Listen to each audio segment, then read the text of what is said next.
Let's go through the backup options in Prana Breath app. For that, we go to Options and Data tab. And the first section is what we need to have our data secured on SD card or on Google Drive. So let me create the backup file for you so I can show you how it works. So here we can change the name of the backup file, but I would rather not because it is named by the exact date and time of creation. And I'll choose another folder for it. So let's say I'd like to go to Google Drive or to SD card. There is no SD card here because for some devices you would need to tap on the menu button and tap on Show Internal Storage in order for it to be shown. So here it is.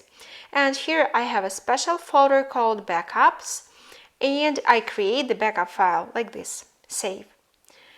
And I can see that this time and date has changed because the latest backup is like just right now. And I restore the data from the previous backup file, let's say it's this one, and all data is successfully restored.